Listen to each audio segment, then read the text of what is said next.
Decisione Todde, futuro politico della Sardegna. Sardegna, un destino appeso a una sentenza. Cosa succederà domani? Il cuore politico della Sardegna batte forte, pieno di attesa e incertezza.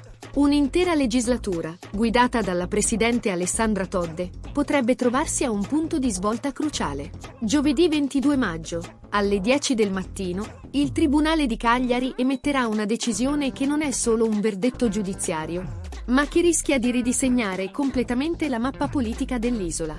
Ma di cosa si tratta esattamente? La governatrice sarda rischia la decadenza, ovvero la fine anticipata del suo mandato, a causa di presunte irregolarità nella rendicontazione delle spese sostenute durante la campagna elettorale di febbraio 2024.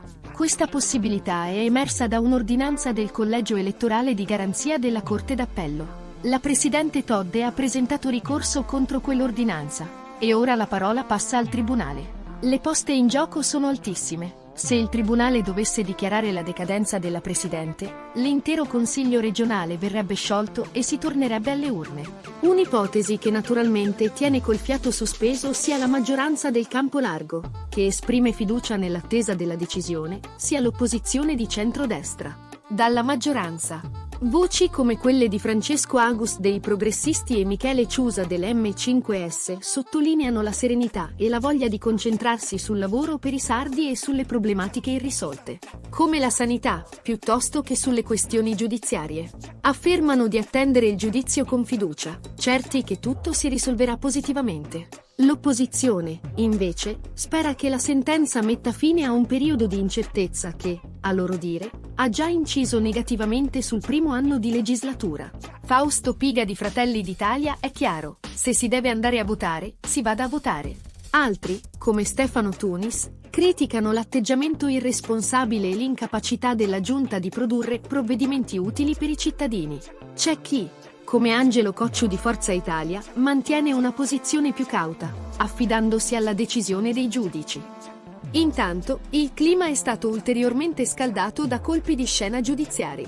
La Procura, pur confermando alcune irregolarità, ha ritenuto la sanzione della decadenza sproporzionata, chiedendo al Tribunale di annullare l'ordinanza e applicare una sanzione pecuniaria ridotta. C'è stata anche la revoca del mandato a un avvocato da parte dello stesso Collegio di Garanzia, una decisione che ha suscitato polemiche e accuse di conflitto di interessi.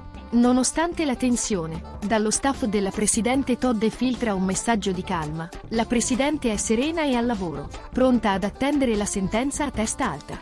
Del resto, qualunque sia l'esito del tribunale, l'ultima parola spetterà comunque al Consiglio regionale, che dovrà prenderne atto. Anche se, come notano alcuni, lo spazio per decisioni diverse potrebbe essere limitato in caso di conferma della decadenza. Il giorno dopo la sentenza, venerdì 23 maggio, la Presidente ha convocato una riunione di maggioranza sulla sanità, un tema cruciale e già fonte di tensioni, che acquista ora un significato ancora più forte alla luce dell'attesa decisione del Tribunale. La Sardegna attende, con ansia, speranza, preoccupazione o serenità, a seconda di chi si guarda. Tutti consapevoli che il verdetto di domani non sarà una semplice formalità, ma un momento che potrebbe segnare profondamente il futuro politico dell'isola. E tu, cosa pensi che accadrà? E quale impatto credi avrà questa sentenza sul lavoro e sulla vita dei cittadini sardi?